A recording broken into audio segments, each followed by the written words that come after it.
Welcome to Local Edition. My name is Brad Pomerance. We are joined today by Scott Peters. He is a member of the United States Congress representing significant portions of San Diego County, where we are today. I'd like to speak with you, sir, about incidents occurring after Orlando. A tremendous tragedy. We lost 49, 53 were injured. In the wake of Orlando, House Democrats, led by John Lewis, held, I'll call it a sit-in. I didn't realize that Scott Peters played a significant role in that sit-in. Tell us about that, sir.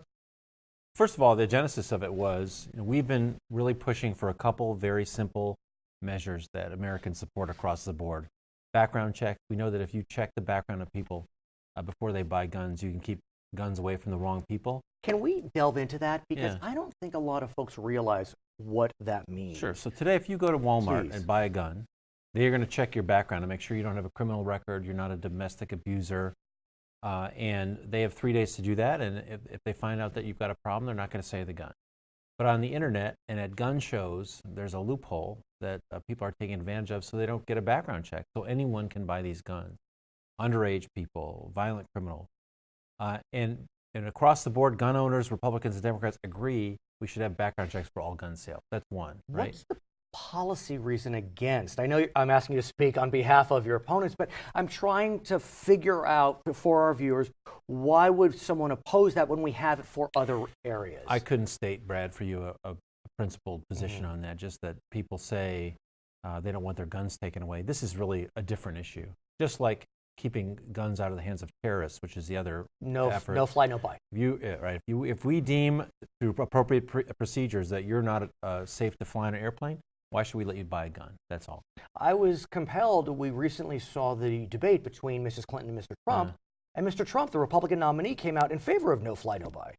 He did? Well, he might change tomorrow. So, well, we'll move on that one. But so anyway, so the sit-in, John, we were trying to call for a vote, and John Lewis and some other members announced they were going to do a sit-in on the House floor to raise attention for it. I went down there to see what was going on, and at 12, the Republican speaker gavelled us in.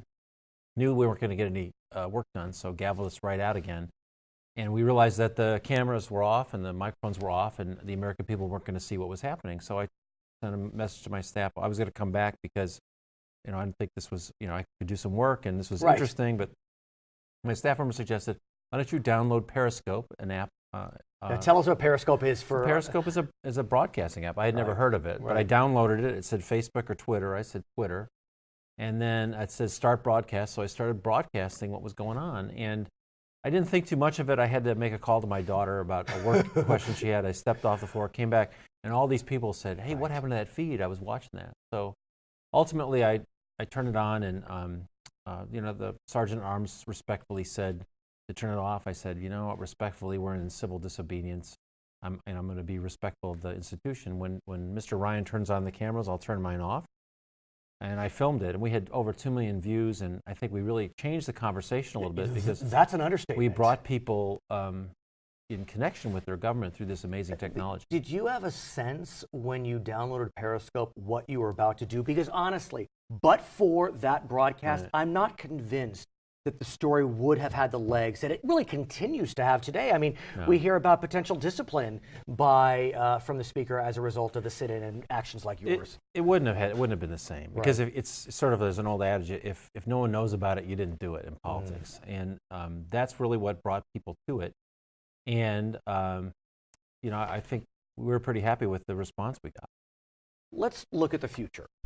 Regardless of the ultimate result of the presidential election, who takes the House, who takes the Senate, do you have a sense as to whether 2017 will be the year where we will see action, and whatever your position is, but actions to the extent that you're looking to see action, which on no fly, no buy, on universal background check? On everything. I just think it's likely that Mrs. Clinton will win the election. That's my hope personally, but that's what the betting is. So let's play that out, if I may. But so if she wins, she may be the first Democrat to take office as president without a majority of Congress. And if she wants to get anything done, she's going to have to work with Republicans. Likewise, Republicans, I know my rank and file Republican friends are tired of not doing anything. I think that they're going to be incentivized to work with the president. I'm glad that was the scenario I wanted to present. Let us just presume for argument Mrs. Clinton is victorious. We'll even presume the Democrats retake the Senate, but they come short in the House. What then happens on gun? Well, I know guns is a difficult issue for a lot of my Republican colleagues, but I would just encourage them to look at the polling. You know, when 85% of Republicans, 80% of gun owners think that background checks are a good idea, that's a pretty safe zone. I want to talk about San Diego, home to so many proud veterans, home to military bases, etc. I want to talk about our veterans first. You've been working tirelessly to support veterans, not just in San Diego, but throughout the nation. A few years ago, we were faced with the VA scandal. That seems to be behind us. What can you tell us about your work on veterans and the work of the Congress? There's 3 areas we work on for veterans. First, you want them to get a job. The best thing we can do for those service members who are coming out every year is find them a place to work. That's going to be the best way to keep them taken care of. And so we've helped start a nonprofit here called 0800 that matches our community resources with the vets who are discharging, and we think that's a really good model. The second thing is you want them to get health care. So we have worked on the VA. Right. And I'm not sure we're done with that, Brad, because there's a tremendous number of people coming back from the front as we draw down. They have injuries that many people would not have survived in previous wars, so they need a different kind of care. We're trying to provide flexibility for how they get that care, make sure that they don't have to wait too long. And also change the culture a little bit at the VA because we want it to be about the veteran. And so we're trying to put some pressure on that. The third thing is homelessness. So when they really do get down on their luck, because of the nature of our population here, a lot of the people who are homeless here are vets. And we think that's wrong. I'm glad you brought that up because San Diego County is facing, like the rest of the state, a homeless crisis. We see the numbers on the streets really rising, especially here. In 2007, San Diego County was 12th in terms of its homeless population. Now it's 4th. But what's interesting, Congressman, is that throughout the state, if there's a bright spot on the homeless front, it's with veterans. We are getting vets off the street. Well, there's an emphasis on that. But I'll tell you the other thing we've done.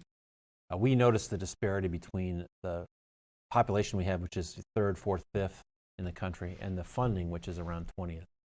So the homelessness formula at the federal level isn't really distributing in a fair way and in the right way, because you want to have the money match the problem. So we've got the Department of Housing and Development, after 3 years of urging to open up that formula for change. We've submitted comments to suggest changes.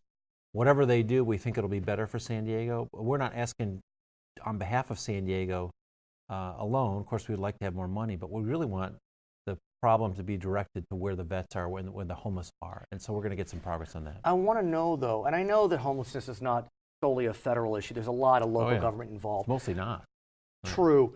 My question, though, is because we have seen success with decreasing homelessness amongst vets, is there a way for you or your colleagues in the city, state, whatever it may be, to transfer the success to the general population? Because something's working with veteran homelessness.